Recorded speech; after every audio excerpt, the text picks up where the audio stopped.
တခါတော့ကကိုဝင်းနေစေလာစေနဲ့မွေးဖွားခါနီးတမင်မတကောင်ဟာမိဖွားစရာနေရာရှာရင်ရေစီးတန်နဲ့မြစ်တစ်ခုရဲ့ဘေးကိုရောက်လာလေတယ်မိုးကောင်းကင်တစ်ခုလုံးတိမ်မဲတွေနဲ့ပြေးလာပြီးပြည့်စည်တွေမိုးချိုးတွေလည်းပြစ်လာလေတယ်တမင်မမှာလည်းဝေးခန့်နီးပိုင်းနာတဲ့ဝေဒနာဆက်ခံစားလာရလေတယ်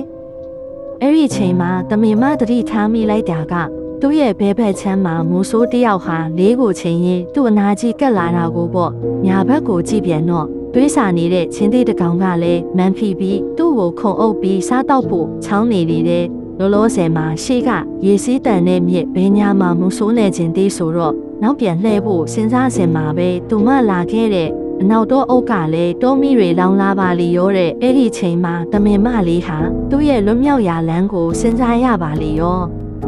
ချင်းသေးနဲ့မိုးဆိုးရံကလွတ်ဖို့ဆိုရင်ရှေ့ကချောင်းထဲခုန်ချပြီးတေမီရှေမီမတိတာကိုစ조사ရမလားတောမီကိုဖျက်ပြေးရမလားဒါလည်းမတိချဘိုက်ကြီးတီတမင်မဟာကလေးကိုပဲမွေးချလိုက်ပါတယ်တမင်မကြီးကကလေးကိုပဲမွေးမယ်လို့ခိုင်ခိုင်မာမာဆုံးဖြတ်ပြီးကိုလဲချမိုးဆိုးကလည်းလေးပြစ်မှာညားလွတ်သွားပြီးအဲ့ဒီညားကစန့်ကျင်ဘက်ချင်းတီကိုတက်တက်မှန်ပါလီရောတဲ့တပြိုင်နက်တည်းမှာပဲကောင်းကင်ထားလာတဲ့မိုးချိုးတစင်းကလည်းမိုးဆိုးကိုမှန်သွားလေတဲ့မဲနေတဲ့တင်းတိုက်ကြီးကလည်းမိုးဖြစ်ပြောင်းပြီးအာရပါရရွာချလိုက်တာတော်မီလဲငိမ့်သွားလေရောတဲ့ကွယ်နောက်ဆုံးမှာတော့တမင်မလေးတို့တားမိလဲဘေးကင်းစွာနှင့်ပဲအင်ကိုပြန်သွားကြပါလေရောတဲ့